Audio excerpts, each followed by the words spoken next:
E aí pessoal, tudo bem? Tudo certo? E o Mister aqui trazendo mais um vídeo sobre luta livre, sobre WWE, dessa vez mais especificamente falando sobre a Jade Cargill e uma análise sincera e honesta sobre a sua passagem na WWE até então, né, cara? Uma análise um aninho depois, né, cara? Já dá pra analisar, já dá pra ver legal o que rolou. Que, se eu não me engano, foi por essa época mesmo que ela estreou, um ano atrás. Acho que é um ano, né? Por aí. Cara, vamos direto ao ponto. Está compensando? Está sendo bem feito? Está valendo a pena? Sim e não. Vou ter que ir de sim e não hoje.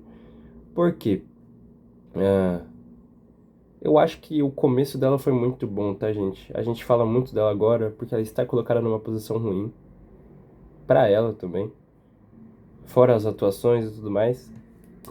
Mas o começo dela foi bom, cara. Quando ela chegou e se uniu com a Bianca Belair, que o booking dela foi esse, se uniu com a Bianca Belair como duplas, a Bianca era o destaque da dupla, meio que tipo assim,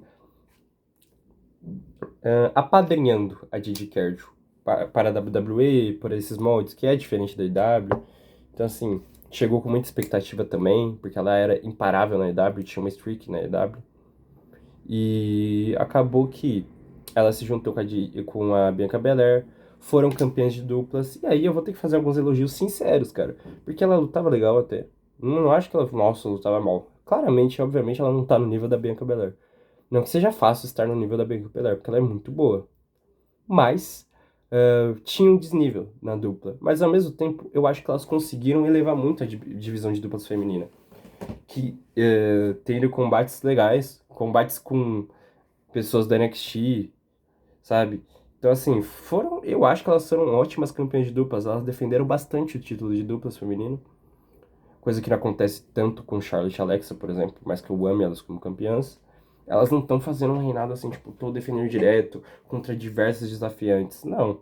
Provavelmente a gente vai ter elas contra a Zarya e a Sol Ruka, eu acho, pelo teaser que a gente teve no time SmackDown. Mas, assim, na minha cabeça, assim, falando sem pesquisar nem nada, a Bianca e a Jade defendiam muito o título. Principalmente por um título de uma divisão de duplas, que não é algo tão valorizado assim, principalmente no âmbito feminino, né, da coisa. Então, assim, é um elogio, porque elas elevaram a divisão. Elas fizeram, pelo menos eu, me importar com a divisão. E aí, passou disso, a gente teve a rivalidade de Naomi contra a Gigi Card. A Gigi Card se lesionou, aproveitaram isso na storyline, fizeram ter um mistério sobre quem atacou, depois foi revelado que foi a Naomi, quando a Jade retornou no Elimination Chamber. E quando a Jade retornou no Elimination Chamber, cara, foi um dos melhores retornos que a gente teve, tá?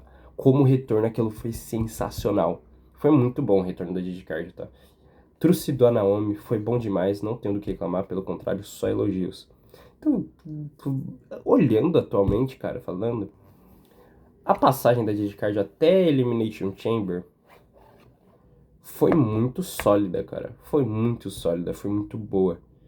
Então, assim, muito boa, assim, no sentido, tipo assim, foi boa. Pelo que se esperava, acho que foi bom. Tava entregando até. E aí que começam os problemas de Cardio na rivalidade dela com a Naomi. Cara, por que você vai falar que os problemas começam aí? Porque foi aí que começou a ser exposto a falta de qualidade da Naomi. A gente teve uma feud delas pra WrestleMania, uma luta solo das duas, sem envolver título nem nada. E, cara, claramente, a Didi Cardio não fez muita coisa nessa luta. Quem fez e o que fez foi a Naomi, que nem ela fez tanto. Só que a gente vê que isso não foi uma culpa da Naomi, porque ela teve lutas com outras lutadoras, mais especificamente falando, Naomi versus Rhea Ripley versus Jay Sky, e a luta foi sensacional da parte da Naomi. E aí, vendo o retrospecto depois da própria Didi Cardio, a gente vê que a Naomi não tinha muito o que tirar da Didi Cardio. E a Naomi saiu muito grande dessa rivalidade. Já a Jade saiu pequena, mesmo vencendo a rivalidade, a feud. Então, assim, mesmo vencendo, ela saiu pequena. Por quê? Porque o destaque foi todo pra Naomi. A Naomi tava com uma persona legal, tava com um ringue até legal. Depois a gente viu que a Naomi realmente estava lutando bem. Então, assim, a Naomi saiu enorme. A Didi Cardio saiu pequena, porque a gente viu que tinha um desnível grande dela pra Naomi. E isso foi exposto quando, depois disso, jogaram ela pra rota do título mundial. Porque ela não tinha nível pra estar ali. Não tinha nível pra estar ali. Aí você vai falar assim, o que que faria? Eu não sei, cara, porque a divisão de duplas pra Jade Cargill foi usada como um NXT. Claramente eles tentaram usar a divisão de duplas pra lapidar ela, então nem acho que a WWE fez tão... Nossa, que monstruosidade de não colocar a Jade no NXT. Acho que foi errado. Acho que poderia ter colocado ela lá e teria sido bom.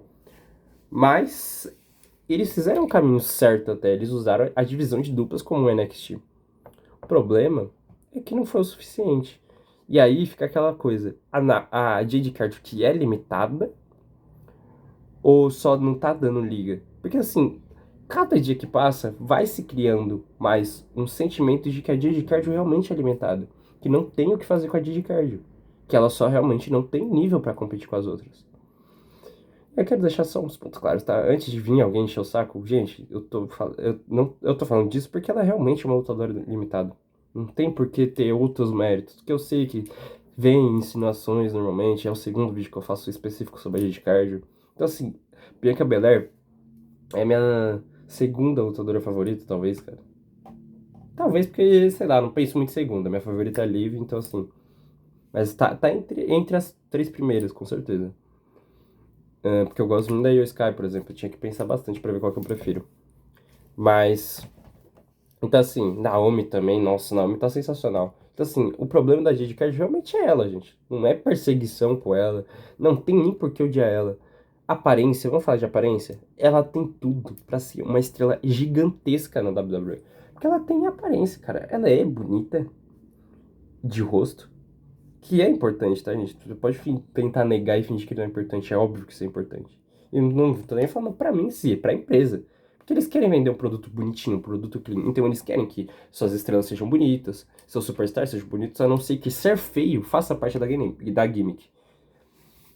Então, sim, é importante ter uma aparência que chame a atenção. E a Didi Cardio tem, e não é pouco. Ela é muito bonita e ela é muito, assim, o corpo dela é escultural. Parece corpo até de fisiculturista. Ela é muito musculosa, muito definida, cara. Então, assim, em questão de aparência, ela tem a aparência de um monstro, inclusive. Tipo, é uma aparência que chega a ser surreal. Irreal. A palavra até melhor. Irreal. É irreal a aparência da Jade Cargill. Então, assim, ela tinha tudo pra brilhar. Só que em ringue, ela deve muito, cara. Ela deve muito. E quando ela enfrenta uma Tiffany Stratton, fica muito exposto, porque a gente já viu as coisas que a Tiffany é capaz de fazer. A gente já viu as lutas que a Tiffany é capaz de tirar. O que a Tiffany pode fazer, seja no NXT, que ela teve uma passagem pelo NXT, isso é importante, seja até no próprio main roster. Teve muitas lutas boas da Tiffany. Então, assim, fica exposto numa rivalidade com a Tiffany pelo título mundial que ela não tem nível pra estar ali. Que ela não tem qualidade pra estar ali. E aí, eu não sei, volta lá pra divisão de duplas, com quem? Com a Bianca Belair de novo? Coloca ela, rebaixa ela pro título secundário. Eu acho que seria uma boa. Talvez seja uma boa solução. E outro problema é ser colocado no posto de desafiante ao título mundial. Por quê? Porque a Tiffany, isso aí já não é um problema da Didi Cardio, é um problema do SmackDown e da divisão feminina do SmackDown em si, que não tem desafiante, cara. Então, assim, a Tiffany não tem desafiantes. Então, ela repetiu, desde que a Didi Cardio entrou nessa rota, ela repetiu e repetiu e repetiu o Didi Cardio. E a Jade Cardio não tem qualidade, isso fica exposto e fica complicado, porque fica uma repetição. As histórias não dão liga, não se dá importância para as histórias, você não tem vontade de assistir as histórias. Não tem muito. E aí fica esse problema. Então, assim, por isso que eu falei, metade do saldo foi positivo, porque eu acho que a primeira metade dela foi boa. Pelo que se esperava foi boa. Só que a segunda metade foi bem ruim. E aí eu não sei se é porque a WWE jogou ela numa coisa que ela não era pra estar. E o que é verdade, tá? A WWE fez isso, podia ter ido com mais calma, tentado lapidar, e assim, eu igual eu falei, a divisão de dupla serviu pra isso, mas faltou um NXT, talvez um título dos Estados Unidos fosse bom, e também não sei se é só as pessoas superestimaram o Didi Cardio. Eu lembro de lutas dela na EW, mas de verdade, nunca lembro, não lembro de nada tão sensacional, não. Até lembro que ela era bem criticada por manter aquela streak na EW, por muita gente, por outras pessoas gostavam. E é óbvio, vai ter sempre gente que gosta e gente que não gosta. Mas é isso, cara, não tem muito o que falar. O saldo dela, o começo foi positivo e agora tá negativando, tá negativando. E querendo ou não, é complicado, porque esse negativando é o recente e não tem muito retrospecto de melhora. Recentemente a gente teve o bot que teve no SmackDown, que pô, foi um bagulho que ainda pesou muito contra ela. E eu acho que assim, beleza, não vou tirar a culpa dela de não ter se defendido bem, mas eu acho que sim, tem parcela de culpa na Nia Jax, sim, cara. Porque assim, ela jogou bem forte, né? Ela numa distância também que não foi legal, então assim, eu acho que foi bot, no máximo dá pra dizer que foi das duas, mas não acho que dá pra dizer que foi só bot da Didi Cardio, porque eu também não vou ser injusto com a menina. E mesmo ela com a testa aberta, ela foi lá e quis continuar lutando com garra. Então, assim, como lutadora, a gente tem que valorizar a personalidade de Kaji, porque ela, assim, dá a vida pela empresa, pelas histórias. Ela é uma pessoa discreta. E, assim, eu acho que isso conta também, sabe? Ela é uma pessoa discreta, ela não fica farpando, não fica arrumando briga. Mesmo diante a muitas críticas, poucas vezes ela respondeu, acho que 2 vezes ela respondeu. Então, assim, eu acho que é de se admirar a pessoa de Cardio também. Do pouco que eu vi, né? Não conheço ela, obviamente. Então, assim, é isso. A análise fica um saldo negativo, mas eu acho que se colocarem ela, quem sabe, numa rota de título secundário, um reinado pelo título dos Estados Unidos, pode elevar o título dos Estados Unidos, porque ela já tá colocada como main carder, então, mesmo que ela seja fraca como lutadora, ela segurando um título de mid-card, vai dar um holofotezinho pro título. Vai ter rivalidades por esse título bacanas. Porque a WWE vai ter um outro olhar pra ela. E quem sabe a gente pode ter até um tratamento melhor do título dos Estados Unidos. E um aprimoramento dela em ringue, quem sabe? Eu não duvido disso. Eu acho que ela tem potencial, sim. Acho que, inclusive, ela luta bem, ela faz os movimentos. Meu maior problema com ela é que ela é muito lenta. E tipo assim, isso fica muito exposto nas lutas dela, né, cara? As lutas dela são lentas, são arrastadas. Tudo parece que é muito pensado. E fica chato.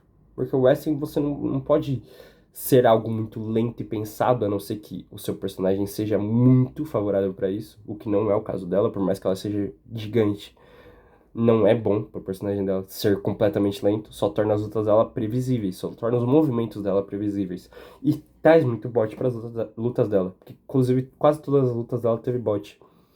Um ponto que eu esqueci até de falar foi dela campeã do Queen of the Ring, que foi uma coisa a se notar também, porque todas as lutas dela nesse torneio foram, né? Vamos falar especificamente da mais importante, a final, cara. Foi ruim demais a luta dela com a Asuka, cara. E não foi culpa da Asuka. Você vai me desculpar, não lutou bem a Asuka pra caramba, não. Mas não foi muito culpa dela, velho. A luta dela com a Roxane, se eu não me engano, também foi bem ruinzinha. Teve bot, né, no pin. E foi bot da Didi Cardio. Então, assim, eu acho que ela tá sentindo a pressão de estar com um holofote enorme, porque desde que ela chegou, ela tem um holofote enorme. Então se cria situações complicadas. Mas é isso. Eu espero que ela melhore. Eu espero que ela consiga seu espaço. Quem sabe você já tem uma campeã mundial no futuro. Não sei, um Money in the Bank. Não sei, cara. Mas não vejo muito futuro na Jade Cardio hoje. Hoje. Do jeito que está sendo feito e do jeito que é feito. Do jeito que é feito o booking da WWE, eu não vejo muito futuro nela. Algumas coisas vão ter que mudar. Da parte da WWE, como trata ela, e da parte dela. Seja como lutadora e como persona. Acho que o personagem dela também, sei lá, podia ter alguma coisa a mais pra gente se empolgar. É isso. Tamo junto, é nóis.